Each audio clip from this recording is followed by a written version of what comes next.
De vez em quando no Twitter eu tenho colocado alguns temas fora da neurocirurgia, principalmente coisa que envolve internet. E ultimamente eu falei um pouquinho de Bitcoin no Twitter, né? E um monte de gente veio perguntar e querendo saber o que era, e algumas altcoins também.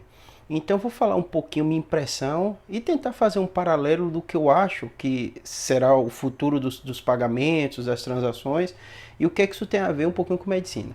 Primeira coisa, a medicina tem uma grande característica, que ela é universal. Então todo conhecimento médico que é desenvolvido nos Estados Unidos, na Europa, você tem um acesso muito rápido através da plataforma PubMed, que é uma plataforma que é relativamente recente, junto com a internet, né, década de 90, e a gente percebeu que isso revolucionou a medicina. Depois que você começou, qualquer pessoa do mundo ter acesso às informações que elas são publicadas quase que instantaneamente, isso houve uma revolução. Principalmente porque revistas diferentes ou plataformas diferentes, ela enchem aquela informação do PubMed e o médico do mundo todo usa. Então, onde você for no mundo, é difícil você conhecer alguém que não utilize isso com tanta frequência. Isso é uma plataforma aberta, né? Então, o que que eu vejo paralelo disso e sobre o Bitcoin um pouquinho? Em primeiro lugar, eu sou neurocirurgião, então como eu tenho um blog, né, tenho um mídia social, tenho Instagram, eu sempre fiquei muito ligado a esse mundo de internet, né? O Instagram da gente é 2011, né? O canal do YouTube também. Então, quase quando foi começando esse boom de mídia social, a gente começou. Por isso que a gente é o maior canal de neurocirurgia do mundo. Mas assim, junto com esse meu início na internet, também uma ferramenta que eu utilizava sem conhecer muito era o Bitcoin. Por quê? Vamos dizer que eu quero fazer uma ilustração, ou queira fazer alguma modificação no meu site, ou queira que alguém desenvolva alguma coisa específica para mim, fazer uma arte. Essa pessoa, a gente fala em inglês e tecla em inglês, né? Essa pessoa não precisa ser brasileiro. Então o Bitcoin possibilitou que eu, Júlio, aqui do Brasil, eu consiga pagar alguém indiano para fazer uma ilustração para o meu blog, eu posso postar no blog. Obviamente, grande parte de nós são de colegas brasileiros, mas o Bitcoin, a primeira coisa para mim surgiu com essa ferramenta. Eu achei uma ferramenta útil, né? Eu baixava uma carteira no meu telefone, transferia, o cara dava o ok que recebeu e fazia e me mandava. Isso foi a primeira experiência que eu tive e achei fantástico, né? Depois, com o tempo, eu entrei em algumas comunidades, né? Tem Bitcoin Brasil, tem várias comunidades aí no Facebook e fui tentando entender melhor. E principalmente fazendo muita pesquisa, né? Ainda mais a gente que médico tem o costume de ler artigos em inglês, não é difícil a gente encontrar muita documentação boa em inglês e aulas boas também sobre isso. E aí eu fui atrás, YouTube, tudo isso. E eu encontrei uma ferramenta que, na minha opinião, ela é revolucionária. Se a gente for pensar que o dinheiro sempre ele teve no poder do Estado, né? O Estado que imprime moeda, que ele controla a moeda, o Bitcoin é a primeira experiência fora do Estado, que ela é descentralizada, então as pessoas dão segurança à rede, que são conhecidos como os mineradores. O sistema revolucionou tão rápido que a gente percebe que quase no mundo todo tem pessoas, mineradores, usuários de bitcoins, exchange, que são empresas, né? Elas não têm uma relação, vamos dizer, direta com a segurança do Bitcoin, mas o que elas permitem é que você possa pegar uma moeda real, pagar e aí poder comprar o Bitcoin. Então, assim que eu entrei nesse mundo, que eu vi isso, eu fiz, peraí, isso aí realmente é muito revolucionário. Principalmente por essa facilidade, o mundo é sem barreiras na medicina, né? Eu tive a experiência de morar em Los Angeles, né, na Califórnia, onde eu tive mais contato ainda com Bitcoin, e você percebe que o que eu estudo aqui no Brasil serve para qualquer lugar do mundo, né? Principalmente, você está nos grandes centros, as informações elas chegam muito rápidas, né? Então, o Bitcoin para mim assim, foi algo que eu estranhei no início, depois claramente entendi a funcionalidade, essa universalidade, né? É indispensável que se existisse trocas de atividades ou o que quer que seja que você queira possa comprar com dinheiro entre pessoas do mundo que está completamente conectado. Pra você ter ideia, o blog da gente, no Instagram, a gente tem mais de 220 e poucos mil seguidores. Está chegando 220 e poucos mil seguidores. Desse, mais de 50% é brasileiro. Então toda a nossa postagem é em inglês. O canal do YouTube a gente tem uma visualização muito grande, quase 30% não é brasileiro, porque eu boto muita coisa em português no canal do YouTube. No Facebook é a mesma coisa. Ou seja, né, o mundo é globalizado. A informação já é trocada de forma global.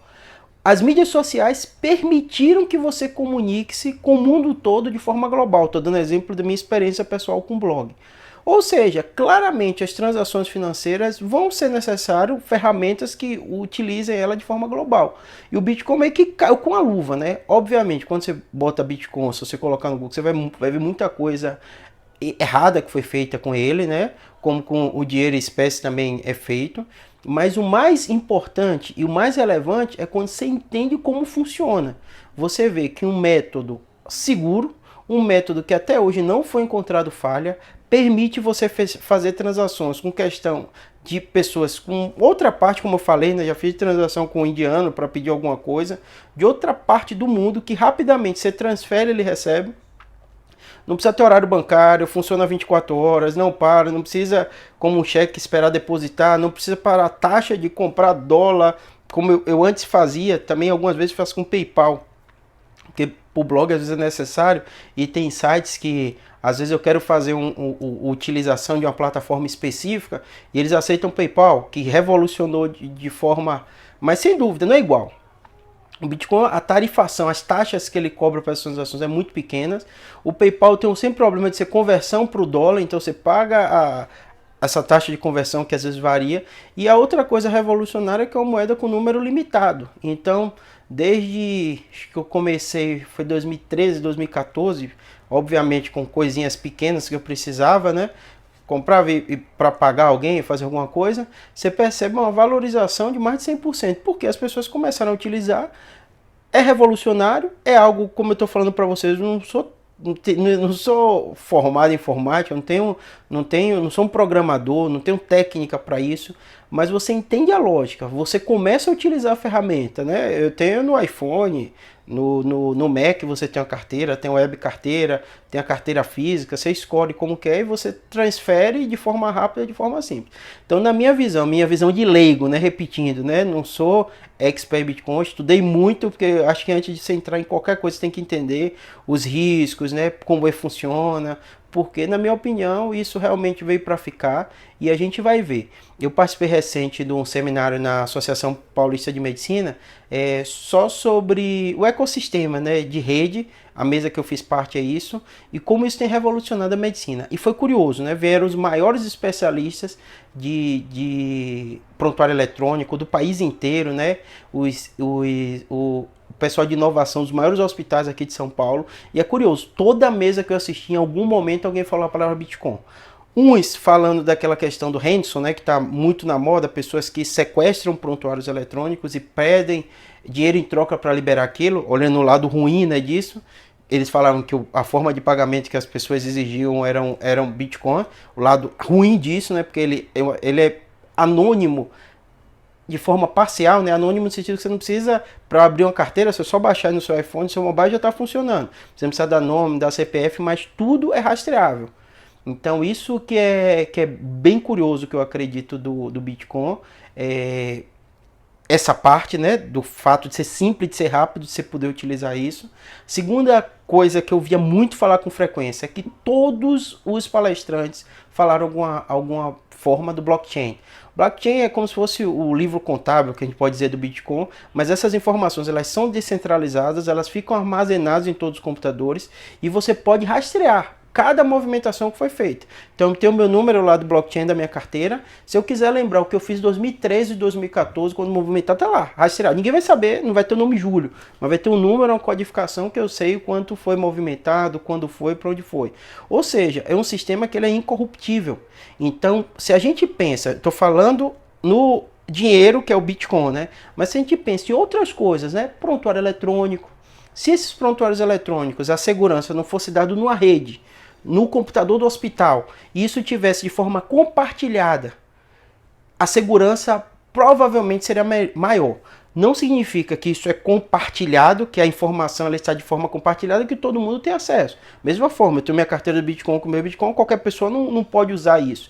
Então a segurança, como ocorre o hackersagem muito, geralmente ele entra na plataforma mãe, bloqueia algum sistema e a pessoa tem que pagar algum valor para liberar, ou vaza e-mail, vaza isso. Imagine, se isso for feito de forma descentralizada, o grau de segurança é muito maior.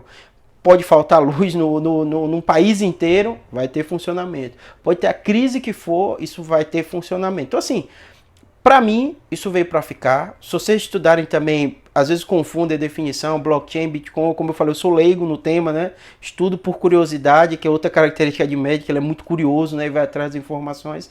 Vocês vão perceber da revolução que está vigente. Prontuário eletrônico, se falou em blockchain. O pessoal dos grandes hospitais aqui do Brasil falaram na questão do blockchain, do papel que ele pode ter nessa revolução de informação, de contato,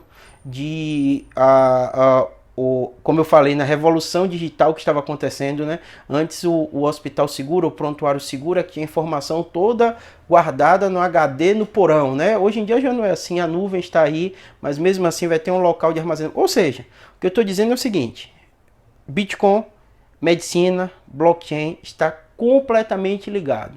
Então você que nunca teve contato, estude, porque cada vez você vai ouvir falar mais desse tema. Desculpe quem for técnico no tema entender muito de Bitcoin pela simplicidade que eu estou passando, mas minha ideia é justamente colocar um pouquinho dessa relação, que é extremamente conectada. Medicina, a universalidade da informação, Bitcoin, a universalidade do dinheiro, as pessoas se comunicando, trocando informações médicas, isso é muito forte na medicina. A internet revolucionou, então isso também vai acontecer com o sistema monetário e vai acontecer com o prontuário eletrônico e as outras informações, tá bom? Então é isso que eu tenho um pouquinho para dizer para vocês. Quem tiver dúvida, coloca. Eu fico assustado com a quantidade de comentários que eu tive por 3 ou 4 Twitter que eu fiz e falando de Bitcoin. Então eu percebo que o médico ele já está atento a isso e já está ligado a isso, tá bom? Obrigado.